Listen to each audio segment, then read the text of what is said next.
টংলাত ওলাইছে মহাপ্ৰবঞ্চক mister Natwarlal. Mister Natwarlal ৰূপী বিশাল দাগাই লুটি নিলে 10 কোটি টকা। কোন এই বিশাল দাগা, কেনেকৈ লুটি নিলে কোটি কোটি টকা?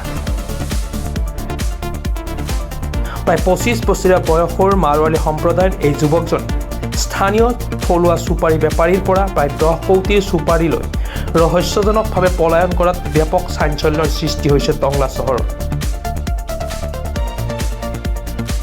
উল্লেখযোগ্য যে দৰং, ওদালগুৰি আৰু বাক্সা জিলাৰ চুপাৰী বেপাৰৰ প্ৰাণকেন্দ্ৰ হৈছে টংলা চহৰ। অভিযোগ অনুসৰি টংলা চহৰতে বেপাৰ বাণিজ্য কৰি ডাঙৰ দীঘল হোৱা মহাথক প্ৰবঞ্চক বিশাল দাগাই থলুৱা চুপাৰী ব্যৱসায়ীসকলক লুটিবলৈ ৰচনা কৰিছিল দীৰ্ঘদিনীয়া এক পৰিকল্পনা। আমি সৰু সৰু মানুহ, গাঁৱৰ মানুহ, চুপাৰী নিজৰ গাছৰো আছে, অলপ কিনি পেলে ইয়াক বিশালক দিলোঁ। বাকী একমাহ পিছত পইচা দিব। 5,14,010 টকাৰ মাল দিছোঁ, 1,14,000 টকা দিছে 10 টকা, আৰু 4 লাখ টকা বাকী আছে। দুৰ্গা পূজাৰ সময়ত দিয়া কথা আছিল, এসপ্তাহ আগত দিয়া নাই। আজি পইচা বিচাৰিলে, ফোন মাৰিলে হাম পূজা কৰ ৰহা है, अभी नहीं, फलना दिन आई है, এনেকা কৰি বহুত মেছেজ দিলে। মোক 4 বাৰ মাতিলে, ইয়াত পইচা দিম, आज मैं आओ 2,45,000 देगा, কাল आओ इतना देगा। বহুত ঘূৰালে, ঘূৰাই ফেলে কোনো উপায় নাই আমাৰ। এতিয়া মোটামুটি 2.5 মাহ 3 মাহ ধৰি আমি কুকুৰৰ দৰে ঘূৰি আছোঁ তাৰ পিছে পিছে। Mobile switch off. সি পলাৰ পিছত তাৰ মামাৰ তাত গেলোঁ। ক'ত গৈছিল মামাৰ তাত? खारपीटा तार मामार तक गेलू। आगते तार मामाई कैसे वहाँ के मारवाड़ी लोग हिंसा करता है हमारा भागिन को, आप लोग माल दीजिए, हम लोग है, टेंशन मत लीजिए, हमारा बनाई तो बहुत अच्छा था, हाँ हम माल दे दीजिए। এনেকা কলে আমি মালটো দি দিলো। এতিয়া সি কয় বিশাল পলাই গেল, আমি কি কৰিম, আমিতো দিব নোৱাৰিম। মামাকে কৈছে এতিয়া গুৱাহাটী যাব লাগে। গুৱাহাটী মাকে থাকে, তাৰ ভাইটি থাকে, তাৰ ভণ্টি থাকে, তাৰ তিৰি থাকে, বিশালৰ তিৰি। তাতে গেলো আমি। तो ठीक है, आप लोग थोड़ा बर्दाश्त करिए, हम लोग देगा। आठगांव हम लोग देगा। अभी तो विशाल नहीं है, भागा है। तो विशाल भागा है, आप 1000 दीजिए थाना में। विशाल का पता नहीं है, तो अब 1000 दीजिए। आप लोग नहीं देता है, क्यों देना चाहिए? कोई भले আহিলো, আজি দিব, কালি দিব, আহিব। জানুৱাৰী 20ৰ পৰা 30ৰ ভিতৰত আমাক অলপ পইচা দিয়া কথা আছিল, কোনো নাহিল। এই যোৱাকালি ৰাতি টংলাত 11:30 মান খাৰুপেটীয়াৰ পৰা 5জন মানুহ আহিছিলে। 2খন চোটা হাতী গাড়ী লৈ, 2জন ড্ৰাইভাৰ, 3-4জন লেবাৰ আৰু এজন ফতেচান্দ হিৰাৱতৰ মুনিম। এই 5-6জন মানুহ টংলাত আহি বিশাল দাগাৰ ঘৰৰ পৰা গোটেই ফাৰ্নিচাৰ লৈ যোৱাৰ সংক্ৰান্ত যেতিয়া ৰাইজে গম পায়, তেতিয়া সিহঁতক ধৰি সুধিলে যে কোনে পঠিয়ালে বা কি। তেতিয়া তেওঁলোকে ক'লে ইয়াত টংলা ৰাইজৰ বা গৰিয়াজাৰ, গোৰেশ্বৰ, কলাইগাঁও, খৈৰাবাৰী, ডিমাকুচি এই অঞ্চলৰ চুপাৰী বেপাৰীৰ নাই ক'লেও 7 কৰোৰ বা 8 কৰোৰ টকা ই লৈ ইয়াৰ পৰা লম্পটৰ দৰে পলায়ন কৰিছে। বিশাল দাগা বুলি। আৰু এই বিশাল দাগাৰ আমি ভাবা মতে, ৰাইজে ভাবা মতে, তাৰ নানা আছে খাৰুপেটীয়াত ফতেচান্দ হিৰাৱত।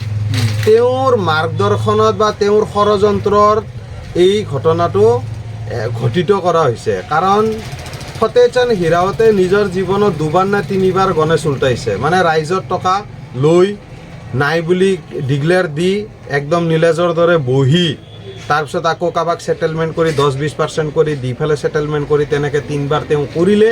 আৰু সেই যিটো নীতি দি তেওঁ চলি বিল্ডিং বান্ধি বেপাৰ কৰি আজাদিত খাই আছে, সেইটোৱে নিজৰ নাতিয়েকক বিশাল দাগাক শিকালে। বিশাল দাগাৰ বাপেক মৰাৰ 1 বছৰ পিছত এই ঘটনাটো সংগঠিত কৰি কমেও 7 কোটি টকা মোৰ মতে টংলাৰ পৰা লৈ গৈছে। তাৰ নানা, তাৰ মামা 2জন, দীপক হিৰাৱত আৰু বিমল হিৰাৱত, আৰু ইফালে ইয়াৰ ফেমিলিৰ, ইয়াৰ বিশাল দাগাৰ মা, বিশাল দাগাৰ ভায়েক কৃষ্ণ দাগা আৰু তাৰ ভনীয়েক জ্যোতি দাগা, ইহঁতে গোটেইবিলাক জড়িত। কাৰণ ইজনক সিজনৰ প্ৰতি সুধিলে কয় যে हमसे मुलाकात ही नहीं हुआ, हमसे बातचीत ही नहीं हुआ। अरे बातचीत नहीं हुआ तो 24 घंटा बाद में आदमी गुम हो गया, उसका थाना में FIR तो दो। वो लोग FIR नहीं देते हैं। आज 2 महीना 3 महीना, क्यों? उनके साथ सब मिली भगत है। সকলোৱে মিলি জুলি এই পইচাটো সিহঁতে আত্মসাৎ কৰিছে। টকাখিনি কেনেদৰে আত্মসাৎ কৰিছে? চুপাৰি লৈছে। চুপাৰি ছিজন আমাৰ অসমত কি হয়, জানুৱাৰীৰ পৰা জুনলৈ বিজনেছ চলে। জুনৰ পিছত তামোল নাপায়, চুপাৰি নবনায়, তেতিয়া গাঁৱৰ মানুহবিলাকে সেই চুপাৰিটো নিজৰ ঘৰত নাৰাখে যে চুৰ হ'ব বুলি, বা সেই চুপাৰিটো মাৰৱাৰী মানুহৰ তাত বা ডাঙৰ বেপাৰীৰ তাত সিহঁতে বিক্ৰী দিয়ে যে দাদা আপুনি এইটো চুপাৰি আপুনি ৰাখি লওক, সিহঁতে বন্দোবস্ত কৰি লয়। আৰু সিহঁতক এটা লোভ দিয়া হয় যে पैसा तुम 5 महीना बाद में ले लेना, तुम्हारे क्या काम आएगा, तुम तो जनवरी से सुपारी का काम करेगा। तो এনেকুৱা এটা প্ৰলোভন দি পেলাই हम तुमको 5 रुपया किलो ज़्यादा दे देगा। ঠিক তেনেকুৱা কৈ গাঁৱৰ মানুহবিলাক সেই মানে ভৰসাত আহি যায় আৰু লাখ লাখ টকাৰ, কোনোবাই 40 লাখ, কোনোবাই 50 লাখ, কোনোবাই 20 লাখ তেনেকৈ নিজৰ সম্পত্তিৰ চুপাৰি জীৱনৰ কষ্টৰ সম্পত্তি আনি এওঁলোকক গোটাই দিছে। আৰু এওঁলোকে সেই চুপাৰিটো ইয়াৰ পৰা গাড়ী গাড়ী লোড কৰি এওঁলোকে দিল্লীত, লক্ষ্ণৌ, কানপুৰ এইবিলাকত বিক্ৰী কৰি তাৰ পৰা পইচা লৈ গুৱাহাটীত আজাদীত বহি খাই থাকে। ইয়াত যদি বিজনেছ কৰাৰ ইচ্ছা হ'ল তেতিয়াহ'লে এই পইচা আকৌ ঘূৰাই দিয়ে, আৰু নহ'লে ঘূৰাই দিয়া ইচ্ছা নহ'লে বিশাল ডাগাৰ দৰে লম্পট কিছুমানে তেনেকৈ সম্পত্তি লৈ ৰাইজৰ বহুতো টকা, জীৱনৰ গোটেই কষ্টৰ পইচাৰ সম্পত্তিটো সিহঁতে লৈ পেলাই নিজে এছ কৰি থাকে। মোৰ পূবপানীৰ ঘৰ, মোৰ নীলধৰ কুমাৰ। মই 2,31,100 টকাৰ চুপাৰি দিছিলোঁ। 1 মাহৰ বাকী দিছিল। 1 মাহ মই এটা চাব লাগিব শ্লিপটো।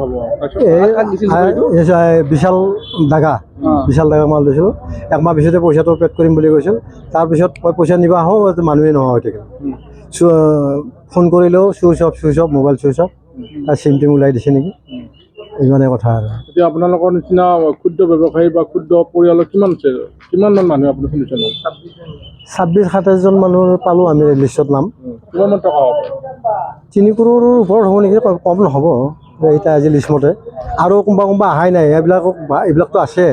আৰু অহা মানুহখিনি এতিয়া আমিতো মূৰ্খ মানুহ নাজানো। আমি এতিয়া মাল দিছোঁ, পইচা পাব লাগে, সেইখিনিয়ে জানো আৰু। এতিয়া বেলেগতো আৰু একো ভাবিব লগা মোৰ একোৱেই নাই, একো ভাবিবই নোৱাৰোঁ এতিয়া।